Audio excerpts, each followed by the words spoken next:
Uhuru Muigai Kenyatta cannot afford even a single second giving Rigathi Gachagua opportunity with respect to Ruto. Ruto ni mbaya ndio, lakini ujue ni wao. Hata ingawa ni mbaya lakini ni wetu. Already ameingia kwa kingdom of kwasa. He understand the jig. And beware, that one I can tell you. It might not happen today, but in an event Mheshimiwa Rais succeeds for the second term, beware, Gideon is going to be one of the deputy prime ministers. And the privileges and honor is going to be accorded. Yes. Mheshimiwa Ruto and Mheshimiwa Gideon, Ruto might be very comfortable Gideon succeeding him unlike any other person. Because let me tell you, why do you think probably Moi was hell-bent of making Uhuru Muigai Kenyatta president? It was continuity of the royalty, the dynasty. And Ruto was Mheshimiwa Rais Moi then was just trying to affirm this narrative of KANU going to rule for 100 years. And you still believe KANU is ruling? Yes. Inakuja Tongwa Nguvu. I go by the name of Ochino, the only Kenyan who is a man, a boy, and also a friend. And of course, when you see us seated here, it's because we are having a conversation that you've requested for us to have. And of course, since the last time tulikuwa na a conversation on this channel with Mr. George Aliet, a lot of you walikuwa very interested, very intrigued with some of the opinions that he had on the issues affecting national politics. And we saw it wise to bring him back to discuss the issue of Gideon Moi and William Ruto teaming up and working together. Something that a lot of people who are keen followers of Kenyan politics saw it as an expected move. So we are here with Mr. George Aliet to tell us maybe what led to that. What are some of the possible outcomes that will come after that politically in the Rift Valley region and of course in national politics. Mr. Aliet. Yes. Karibu sana. Asante. Before hata tuanze, naona umekuja kwa set, nikaona tuna match machat. I take the spirit. Ni long sleeve dark and short sleeve. Yes, of course, fitting. Yeah. Otherwise, how have you been since the last time when tulikuwa hapa na wewe? I've been okay. Things are right. I cannot complain. Yeah. And I've always told you we live one day at a time. Yeah, we don't complain a lot. Yeah. Yes. And of course, the last time that we were seated here, we were discussing the issue of the possible succession of Luo politics, and that episode got a lot of reviews. A lot of different people are saying a lot of things. Wengi wanakubaliana na wewe, and an equal measure pia hawakubaliani na wewe. I don't know in today's topic how it will be, but you can go straight into it.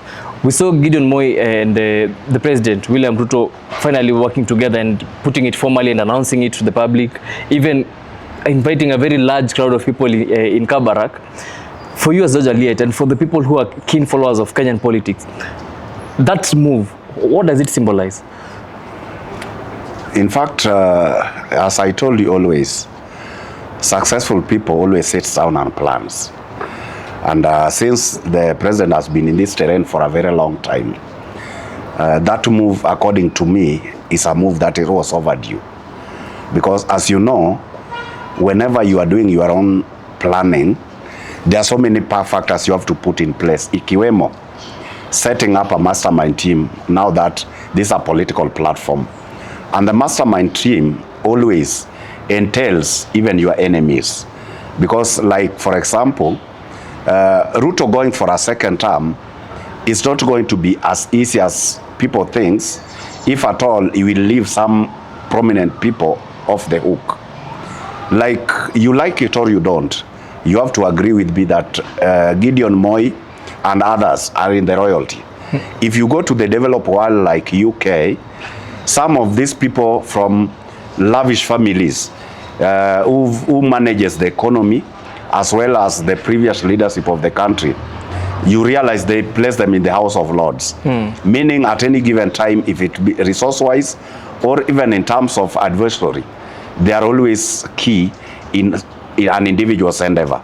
And so, I really expected Mheshimiwa Rais to quote people like Gideon Moi. And now that is done it, believe me you, right now, the Kalenjin nation, we are not going to talk anything otherwise. Yes. So, because a lot of people were also saying that this is a move that shows that now there is now unity, or there's that seamlessness, there's that oneness in the Kalenjin nation. And it got me wondering, Kwani was there a division in the Kalenjin community? Yes. You see, I want you to understand what some of these things, my friend. You see, like in the Kalenjin nation has always been under M1, where Gideon comes from. And most of the Kalenjins renowned Kalenjins today, either history-wise or those who are still present, these are products of Gideon's father. And you like it or you don't, they still give accolade to the Moi's family. And the back stops with Gideon. And even if you leave alone that, sometimes it pays people to pull up resources together so that they champion a cause. And for this to be done, it starts from your background, where you come from. And this is the real factor that is there. Why am I saying that? The difference, you might not be seeing it physically, but many a times when you get people talking, you'll get people referring Moi and Ruto. The Moi's family and Ruto. And at this point in time, they are talking about Gideon and Ruto. Yes. So that division was there, even though it was undercurrent.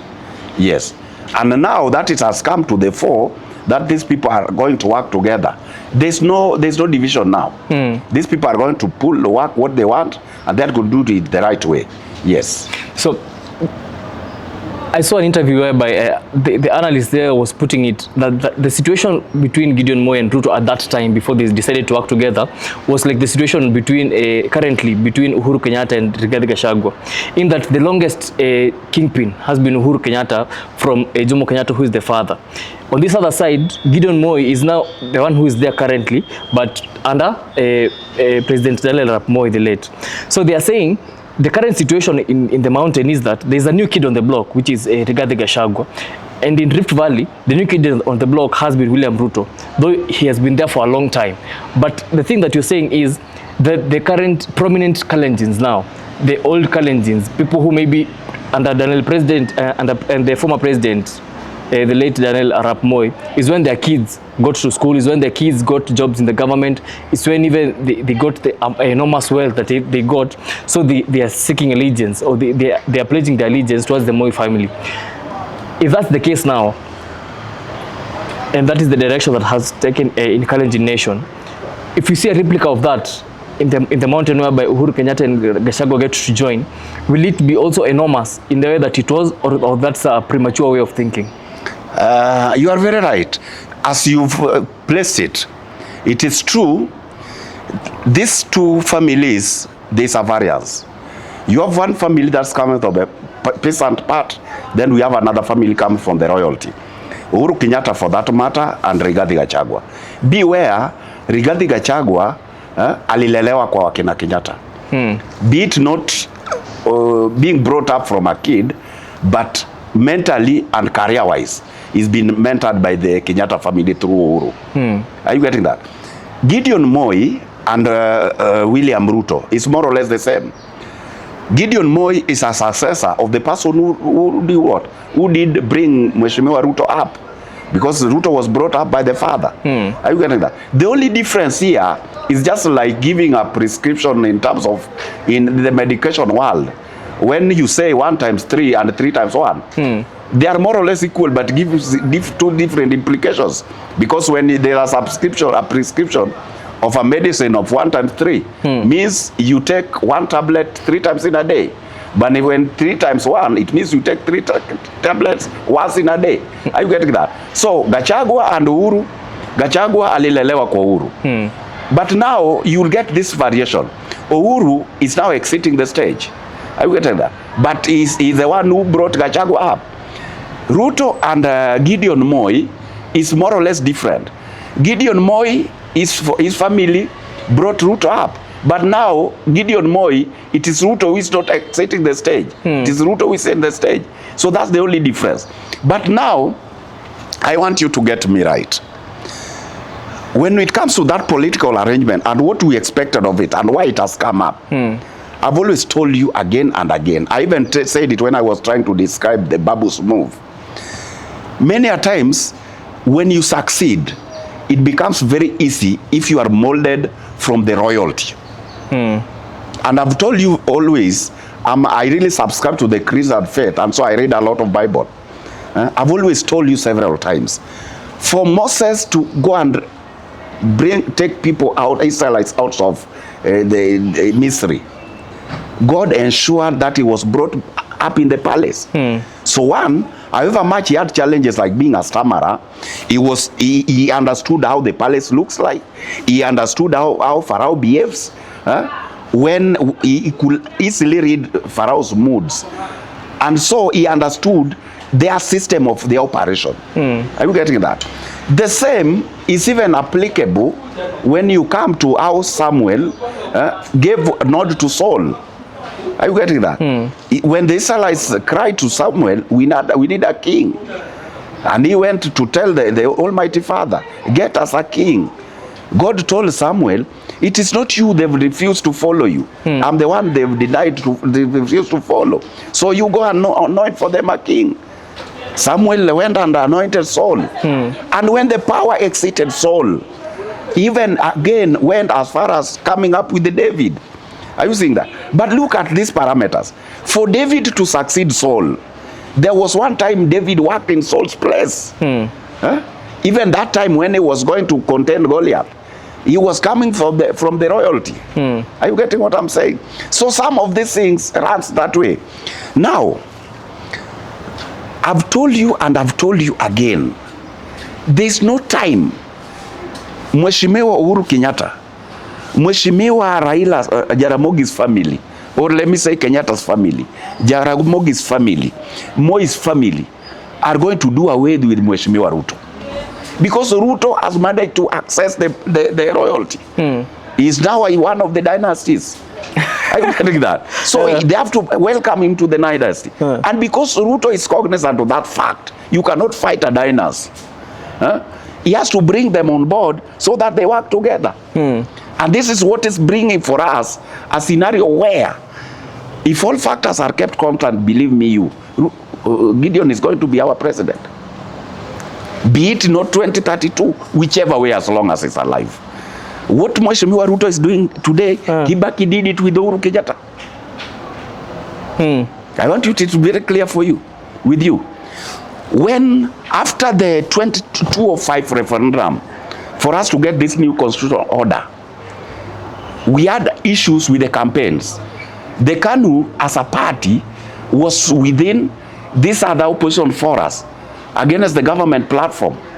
The KANU was in the orange unit. The government was in the banana unit, as the way Kivitu brought it up. What transpired next? After we underwent all those processes, then things were settling. We expected Uhuru Kenyatta to remain with those in the orange party. And that one even called for KANU to hold an NDC, like the one Jubilee and the Pulp held recently, and Safina. Why were they holding NDC? Mheshimiwa Rais now was then the Secretary General of Party, KANU. Uhuru Muigai Kenyatta was the chairman then.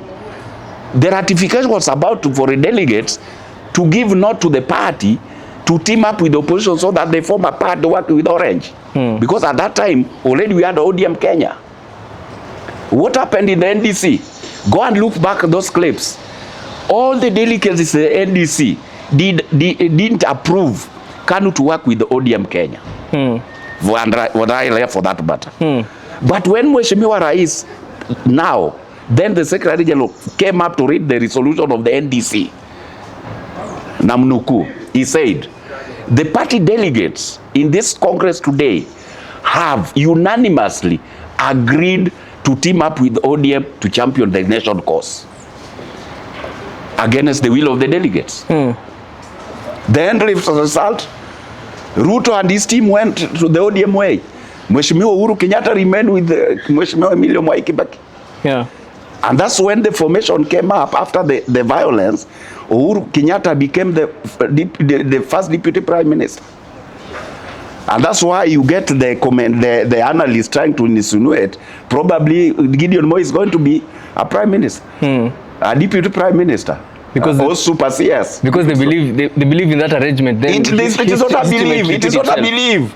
Laying a red carpet for the guy to come and assume after him. Yes. Mheshimiwa Ruto and Mheshimiwa Gideon Ruto might be very comfortable Gideon succeeding him, unlike any other person. Because let me tell you, why do you think probably Moi was hell-bent of making Uhuru Muigai Kenyatta president? It was continuity of the royalty, the dynasty. And Ruto was trying, Mheshimiwa Rais Moi then was just trying to affirm this narrative of KANU going to rule for 100 years. And you still believe KANU is ruling? Yes. The Kenya Kwanza, you name it. The Jubilee, name it. These are just tags. Who are in these tags? Uhuru Kenyatta is a live member of KANU. Mzee Atuoli is a live member of KANU. And let me tell you, by so Mheshimiwa Rais bringing Gideon Moi into the fold, that one is 1,000 times mileage to him. Because like right now, he's already brought people like Mheshimiwa Atuoli Mobimba in the full throng. Because Atuoli is a KANU member, a live member. And there are so many. There are so many people who Moi made to be who they are today. And their siblings. And they are filthy rich. And so, whenever their boss is been brought in the fore, it is like they've been tagged along. Yes. And so, the real game here, let me tell you the real game here. If things are going to remain the way I'm trying to see and imagine it, leave alone 2032. Gideon Moi is probably going to be the next president, the third president from the Kalenjin nation. Because Mheshimiwa Uhuru also must, it is payback time.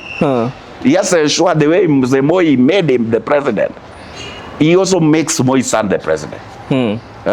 Probably Gideon Moi will also make Moi junior president. Yes, and the circle continues. Now the game is, ulilelewa wapi? When the mothers were choosing husbands, who did your mother choose? Hans boy or a manager? You know, from what you're saying already, I'm sure that part will create a lot of heat, because when you're tasema bana saizi kwenye tumefika Kenya as a democracy, it's a mature democracy. Yes. Saizi even Ruto, as they were saying, alikuwa mtu wa kuuza kuku. Yes. Saizi they are believing him maybe mtu wa mkukuteni ama mtu wa bodaboda can come and be the president. So they are saying, if Aliet now is saying that hii kitu itakuwa tu kwa dynasty KANU 100 years, then some people will say that you are still stuck in that old mentality. Don't you think that's true? My friend, as fate has it, I'll tell you that on affirmative. Everybody's entitled his or her own opinion. But some of these things, they are factual.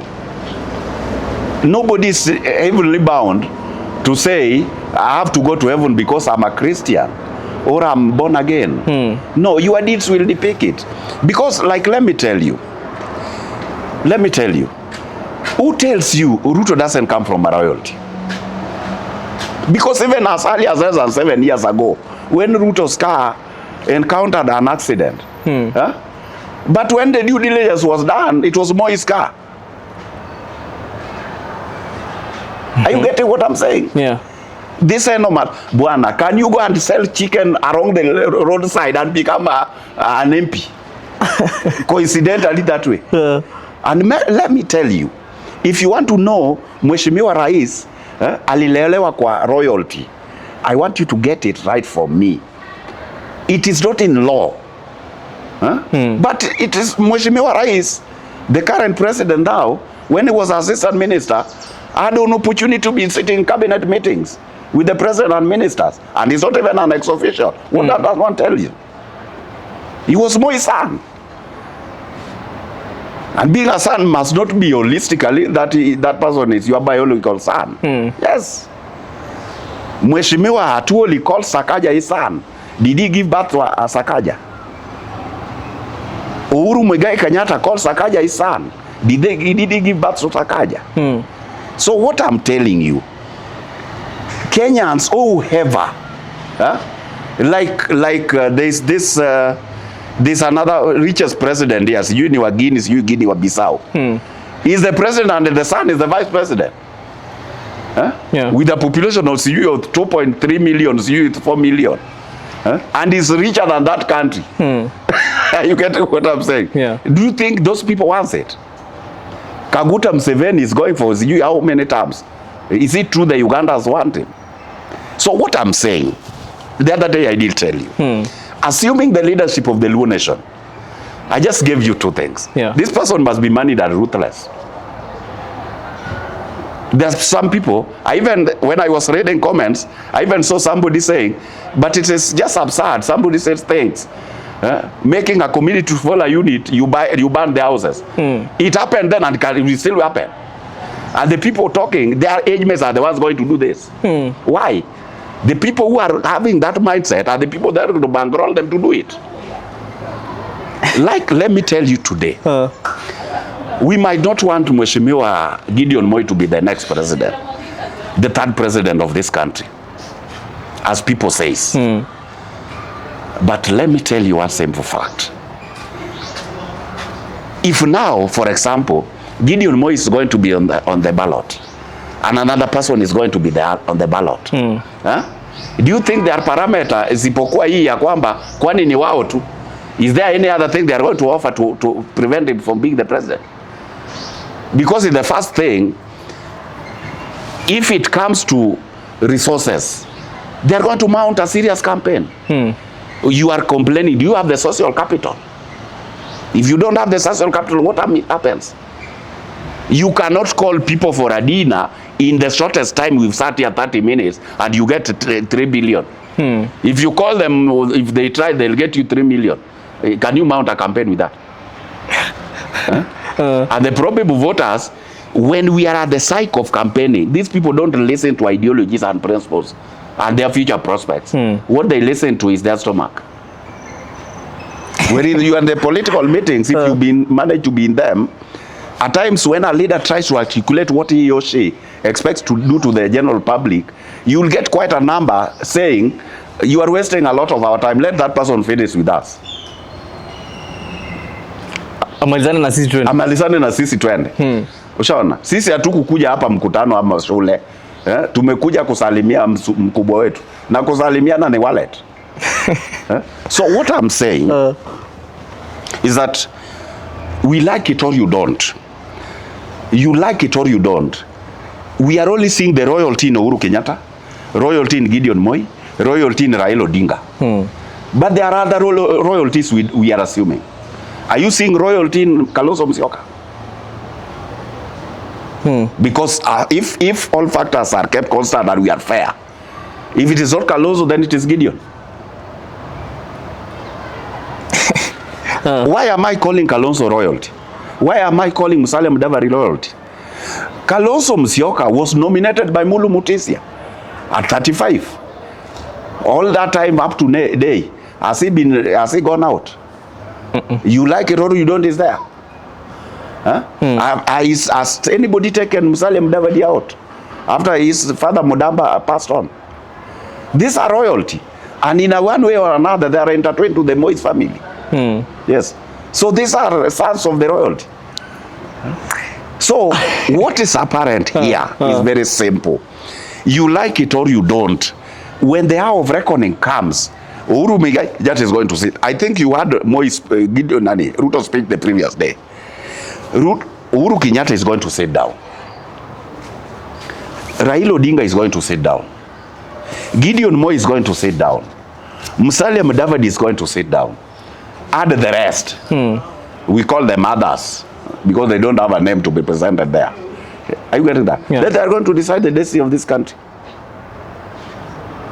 So hii kelele mingi ya one term, two term kwa ground. Hiyo ilisha kitambo. I told you ilisha kitambo. Because like now, iko wapi? Niliwaambia, I told you pretty well, not that I castigate young people. But you see, like myself, if I know, I always have a competition with the dead. Meaning napenda kulala. And I know tomorrow, there is election day. And I know our people start lining as early as 5. I'll start sleeping today at 2. Like now I'm sleeping.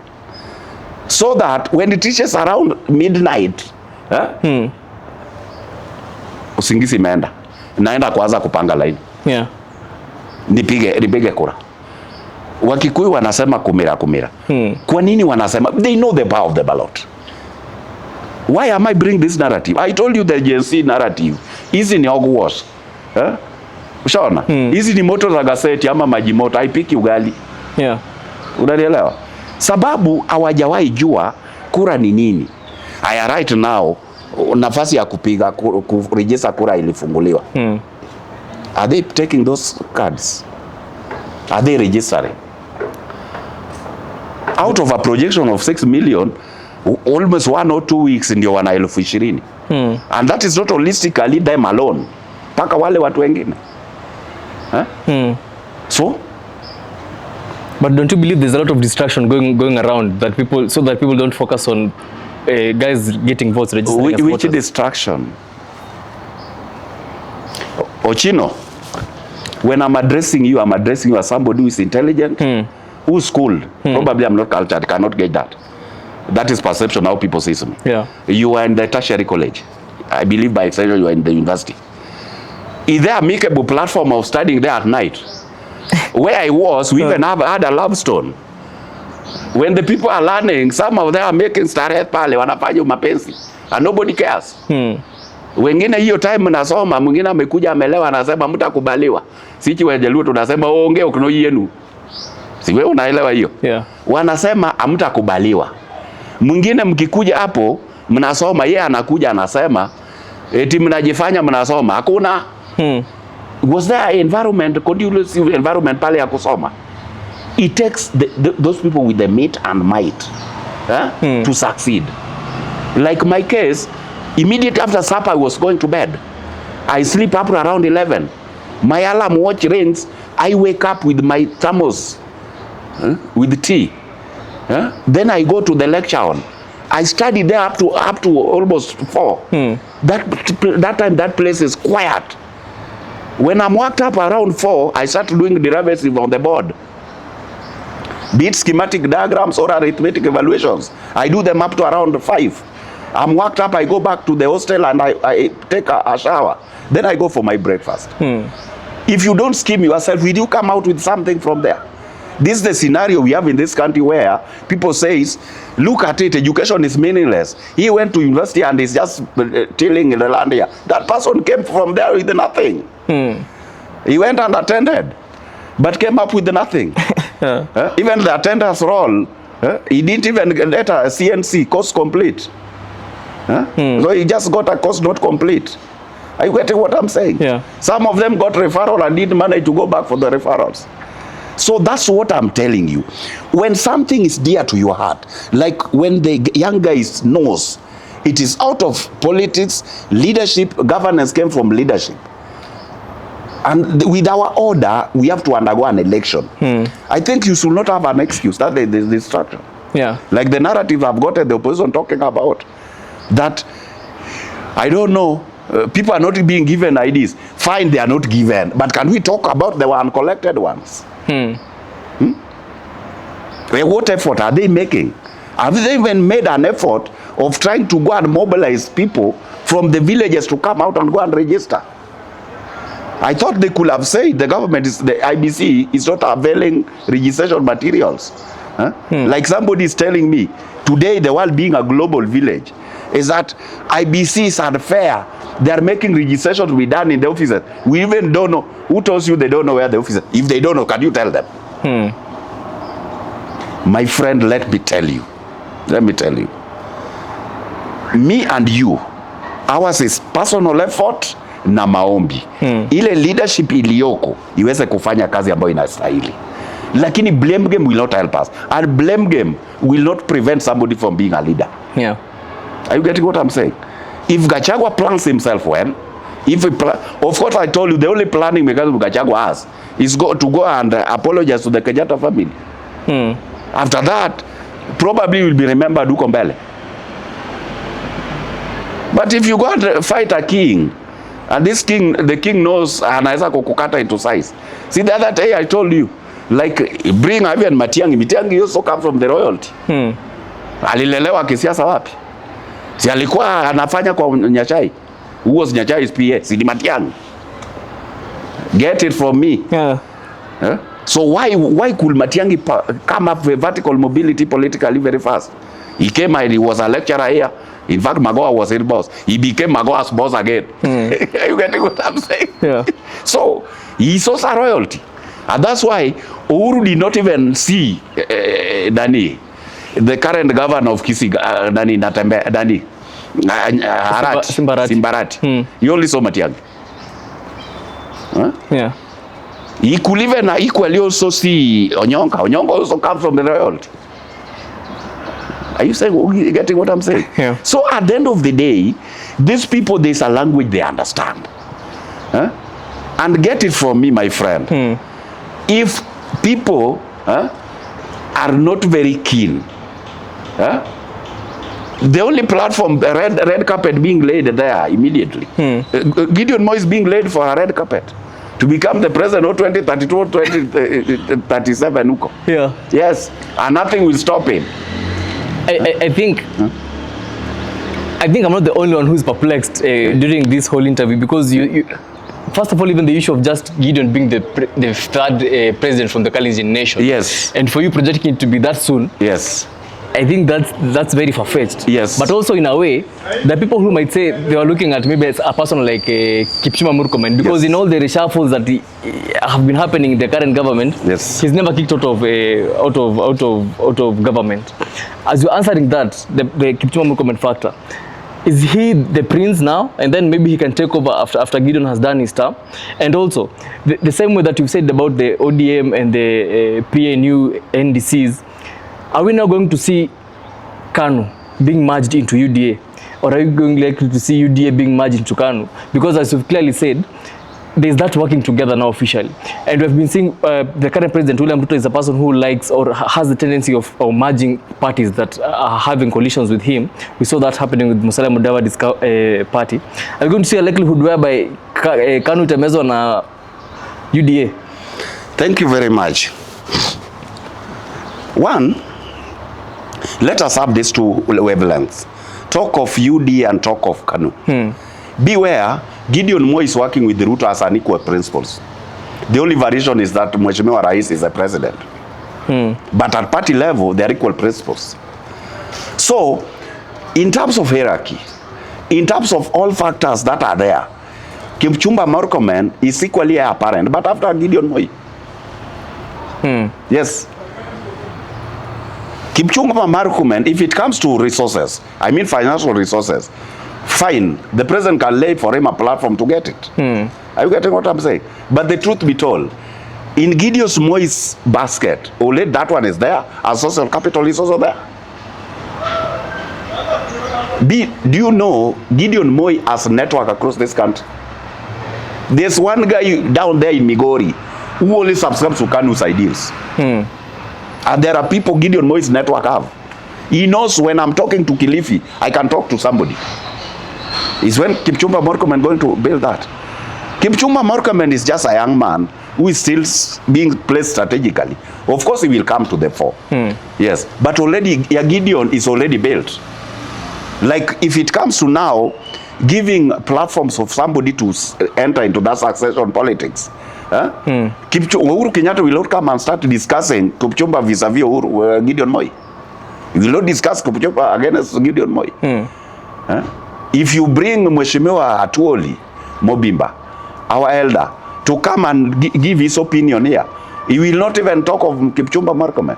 In fact, that platform is going to have a wrong agenda. How do you discuss Kipchumba and we discuss Gideon? Yes. Are you getting what I'm saying? Yes. So that's the platform. So when it comes to politics of Rift Valley, without Gideon coming to work with the Mheshimiwa Rais, at this point in time, we had two people. We had Joanna Ngeno of Kidir, and we had Kipchumba Murkomen. But equally, if you go to the Kalenjin nation, with their small substrate, the dialects, if you do your evaluation right, you'll see. Joanna Ngeno is more of Masai. And you see, in the Kalenjin nation, they also have dialects with the pride. Like if you go to the Luya nation, Wabikusu are very proud. Kama Wajaluo. Unaelewa? So what is going to happen there? In Rift Valley, in Kalenjin succession, you'll talk of Kipchumba and others, nyuma ya Gideon. Are you getting what I'm saying? Yes. And what about the issue of KANU, KANU and magic. UDA?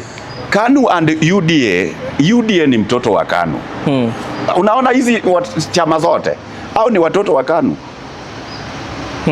Yes. It is just like you have a pregnant elephant and a pregnant dog. A pregnant dog will give birth almost 4 times before the elephant gives birth. But ajabu nyingine, the moment the dog gives birth, the kid's eyes become open after a week. But the elephant gives 1 second that it is walking, seeing things everywhere. Yeah. Are you getting what I'm saying? Because the founders of some of these parties, these are KANU stalwarts. KANU cannot dissolve to work with what? You cannot disband the KANU to come and work with UDA. Yes, that one even the president knows. Yeah. Yes. They are just going to work out an arrangement on that basis. Yes. So they're coming in as equal partners and they are coming in as equal partners. And beware, that one I can tell you. It might not happen today, but in an event Mheshimiwa Rais succeeds for the second term, beware, Gideon is going to be one of the deputy prime ministers. And the privileges and honor is going to be accorded. Is that the same one Solomon was accorded when he requested the Almighty Father to give him wisdom to oversee the leadership of his subjects? Yes. And that one, what is giving him now, because what Gideon Moi lacks is just the eloquence and being a free man. The PR. If he works on a PR issue and being outgoing, then it's good to go. Yes. Because he really have everybody. He really has any scandals or any. Leave alone scandals. Scandals in Kenya doesn't work, boy. In fact, you are clean and you have no money, and I'm dirty and I have money. They'll not listen to you. Yes, they'll not listen. Even the judge himself will not listen to you. Yes. What are you telling them, and you don't have anything? Yeah. Yes. Finally, as we finish up, I'm sure we must also talk about the 2027 road to 2027. Yes. And of course, right now, let's focus on the opposition politics kidogo tukimalizia. Yes. It's like there are some quiet mamas hapo ni kama there's a cold war between Rigathi Gachagua and Fred Matiang'i. Is it because hao ni fahali wawili kwa nyumba moja, or is it because they're different politically speaking? And also we're answering that there's rumors or the attempts for the current deputy president Kithure Kindiki. It's like he's on a course to convince Kalonzo Musyoka to support the government towards 2027. Will he succeed? And if he succeeds, is it end game even before the elections? What I know, right now, the only person we have in the opposition is Rigathi Gachagua and Kalonzo Musyoka. These other people, leave them alone. Either they are in fully or they are accomplished. Wako ndani ama wana play assist. Kienda kwa kiwanja kuna yule amefunga na kuna yule alipeana mpira. So either wamefunga ama wamepeana. Yes. So upande huo wenye wako kwa assist na wenye wako kupeana as at this point in time ni Mheshimiwa Kalonzo na Mheshimiwa Rigathi Gachagua. Because I've told you several times, but because these are my opinions, sometimes they are not holier than thou. Let me tell you, Uhuru Muigai Kenyatta cannot afford even a single second giving Rigathi Gachagua opportunity with respect to Ruto. Ruto ni mbaya ndio, lakini ujue ni wao. Hata ingawa ni mbaya lakini ni wetu. Already ameingia kwa kingdom of kwasa. He understand the jig. Yes. So, and Rigathi Gachagua cannot be friendly to Fred Matiang'i. Sababu ni Fred Matiang'i is a nominee of his nemesis, his enemy. Unanielewa? So they cannot read from the same script. And that's why he knows. There are so many things, if you are an intelligent person, you'll read. Here is a case, Uhuru Muigai Kenyatta doesn't want Ruto to be in power. And it's the same Uhuru Kenyatta has given his friends to the sitting president, and these friends are working in the government. This same Uhuru Kenyatta, Muigai Kenyatta, is saying Ruto is bad, and Ruto is not interfering with their businesses. The businesses are intact. Are you getting what I'm saying? So now, what do you expect of Gachagua? Gachagua sees this sense, the way I was telling you the other time. There's no way Mheshimiwa Uhuru Muigai Kenyatta will want Mheshimiwa Ruto to be defeated if it's not for a united opposition. And a united opposition means without Uhuru supporting Matiang'i will not run. But his element of supporting Matiang'i, what does it mean? He wants two different set of, because he knows the Kajaguas will not leave Matiang'i alone. They have to go for a competitive nomination process. And with the competitive nomination process, even Uhuru Muigai Kenyatta ni mti. He's not a pushover.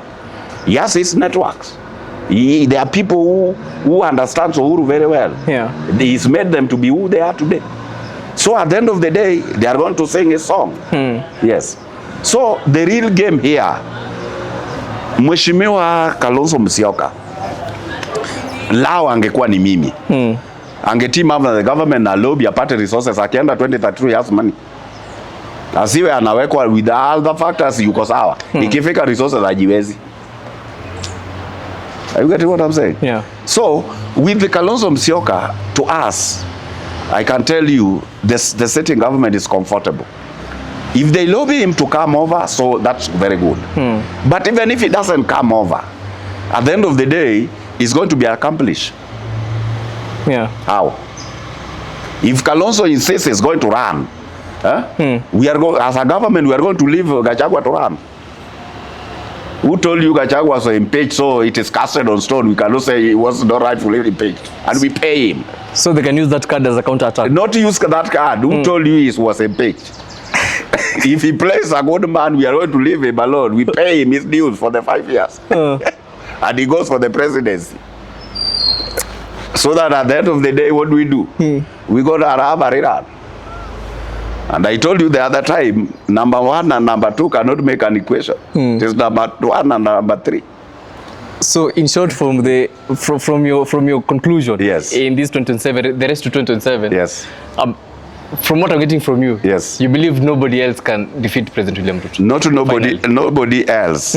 We are working on arithmetic of 2032. After 2032, what are we going to do? What are our that's why we are bringing Gideon. What are our probable evolutions? And that one is even very clear. Even the Nairobi governor, if Kalonzo insists he's running, if he insists he's running, we are going to have a governor, a Kamba governor. We can discuss that with Dani, with the current governor. Sakazi. Yes. If Kalonzo insists he's running, we cannot afford to lose Kamba votes. Because if he runs and Gachagua doesn't run, supports him, we don't have a Kamba candidate, then it means even Nairobi gubernatorial race is gone. And that is what is bringing Sonko into the system. Yes. So you might see a rebirth of Sonko in the... Not a rebirth, it is in the pipeline. Kalonzo doesn't play along, we are going to have Sonko as the governor.